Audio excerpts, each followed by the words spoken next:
મિત્રો, અક્ષય તૃતીયા એટલે અક્ષય ફળ, 1000 ગણું ફળ, જેનો ક્યારેય ક્ષય નથી થતો એવું ફળ.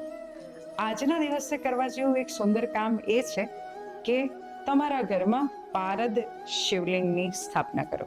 તમારા ઘરમાં ઘણા બધા શિવલિંગ હશે તો એનું શું કરવાનું?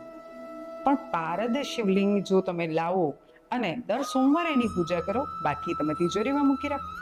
એવી રીતે કરવાથી તમને પારદ શિવલિંગની પૂજાના અદ્ભુત પરિણામ મળશે. જે પારદ શિવલિંગ અક્ષય તૃતીયાના દિવસે તમે લાવ્યા હશો એ. અક્ષય તૃતીયાની બીજી એક વાત એવી પણ છે કે આજના દિવસે તમે કોઈ પણ વસ્તુની ખરીદી કરો, કંઈ પણ ખરીદી કરો, તમને જે યોગ્ય લાગે એ ખરીદી કરો. જરૂરી નથી સોનું જ ખરીદવું. તમે ચોકલેટ પણ ખરીદી શકશો, તમે શાકભાજી પણ ખરીદી શકશો.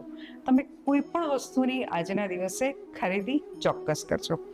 અને તમારા જીવનમાં જો સારા પરિવર્તન ઈચ્છતા હો તો અક્ષય તૃતીયાના દિવસે તમારી એક આદત ચોક્કસ છોડી દેજો. તમારી ખરાબ આદત તો તમને જ ખબર હશે કે કોઈ પણ પ્રકારની એક આદત હોય જે આપણને આપણા જીવનમાં નુકસાન કરતી હોય તો એને ખરાબ આદત કહી શકાય. એ સ્ત્રીને પણ હોઈ શકે અને પુરુષને પણ હોઈ શકે. તો એવી એક ખરાબ આદત જો આજના દિવસે તમે છોડી દેશો તો તમને જીવનમાં ખૂબ પ્રગતિ જોવા મળશે અને આ હઠ યોગ તમને જીવનમાં ખૂબ સફળ બનાવશે. શ્રી હરિ વિષ્ણુ આપ સૌની મનોકામના પૂરી કરે એવી ખૂબ ખૂબ શુભેચ્છા.